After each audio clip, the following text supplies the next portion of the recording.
Selamat datang di obrolan mendalam kita kali ini. Sumber-sumber yang Anda bagikan ini, wah, ngajak kita mikir soal hal yang dasar banget ya. Iya, betul.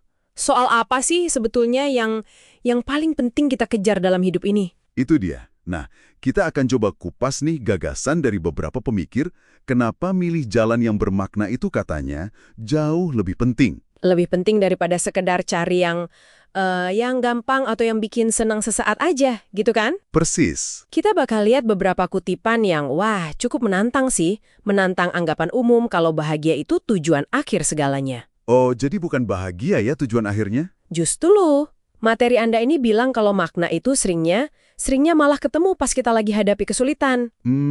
Pas lagi susah gitu ya. Iya, dan pas kita berani jujur sama kebenaran. Yuk deh kita lihat lebih dekat kenapa bisa begitu. Oke. Mari kita bongkar nih. Ada ide menarik dari sumber Anda, bilang kalau ngejar bahagia itu, apa tadi istilahnya? Ideologi yang menyedihkan. Iya, ideologi yang menyedihkan. Agak nyelikit ya. Banget.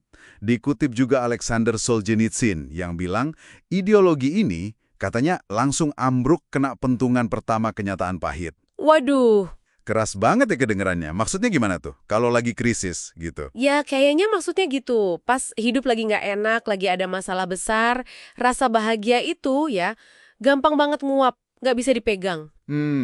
Iya juga sih. Terus kalau gitu alternatifnya apa dong? Nah, gagasan kuncinya menurut sumber ini adalah makna.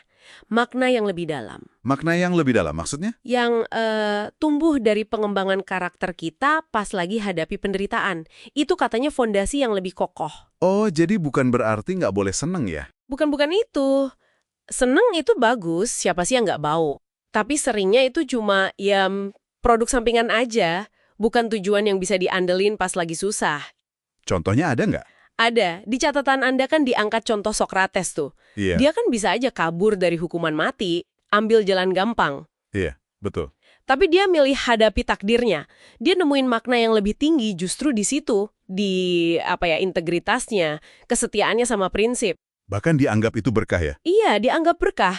Itu kan pilihan sadar banget, nolak kemudahan demi sesuatu yang ya lebih bernilai buat dia.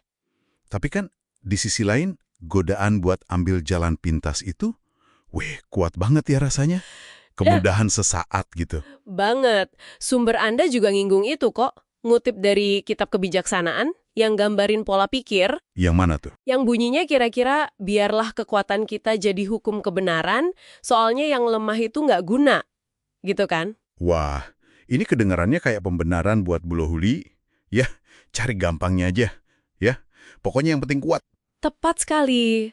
Tapi, nah ini penting, sumber Anda ngingetin, kalau sekedar ngejar apa yang kamu mau atau apa yang bikin kamu happy, itu seringkali naif.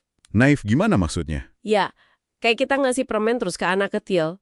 Enak sih saat itu, iya kan? Iya, senang dia. Tapi kan nggak baik buat jangka panjangnya. Nah, milih makna itu butuh mikirin ke depan, butuh ngenalin apa yang beneran baik. Yang seringkali butuh pengorbanan ya berarti. Betul. Seringkali minta kita korbanin keinginan sesaat demi tujuan yang lebih tinggi. Kadang ya artinya harus berani ngelepasin hal yang udah nggak cocok lagi buat kita. Meskipun nggak gampang ya ngelepasinnya. Justru itu, biasanya nggak gampang. Nah, ini nyambung nih kayaknya ke poin krusial lain dari sumber Anda. Jangan bohong. Kok bisa nyambung ke situ? Kenapa jujur atau minimal nggak bohong jadi sepenting itu? Karena bohong itu sekecil apapun kelihatannya, sebenarnya itu wujud nyata dari kita milih yang gampang daripada kebenaran. Milih nutupin daripada hadapin. Oh, jadi bohong itu sama dengan milih jalan pintas juga ya? Bisa dibilang gitu. Sumber Anda bahkan secara gamblang bilang kalau kebohongan itu ujungnya ke neraka. Wah, neraka berat amat. Ini metafora ya, tentu saja. Artinya kerusakan. Kerusakan di level jiwa kita, hubungan kita sama orang lain, Bahkan masyarakat luas ya? iya, bahkan tatanan sosial. Disebutkan kan contoh ekstrim kayak di rejim Nazi atau komunis? Gimana kebohongan masif, pemutarbalikan realitas, itu bisa berujung kematian jutaan orang. Mengerikan ya kalau dipikir-pikir. Banget. Sebaliknya kalau kita berusaha ngomong jujur, ngakuin kesalahan atau kekurangan kita, terus berusaha perbaiki apa yang bisa diperbaiki, Nah, itu tindakan aktif ngejar makna. Itu cara kita ngadepin keruwetan hidup ini ya. Betul, tanpa jadi pahit atau malah jadi destruktif gitu. Jadi, kalau kita tarik benang merahnya nih, dari obrolan kita soal materi Anda ini, intinya apa dong? Intinya, jalan yang bermakna itu seringkali nggak nyaman, seringkali nggak gampang. Minta kita hadapi kenyataan pahit gitu ya. Berkorban juga tadi dibilang, nolak solusi instan. Iya. Tapi penting nih, ini bukan berarti kita harus nolak kebahagiaan loh ya. Bukan itu poinnya. Oke, terus apa? Lebih ke soal prioritas. Prioritasin integritas diri, pertumbuhan jangka panjang, di atas kesenangan sesaat atau kemudahan semata.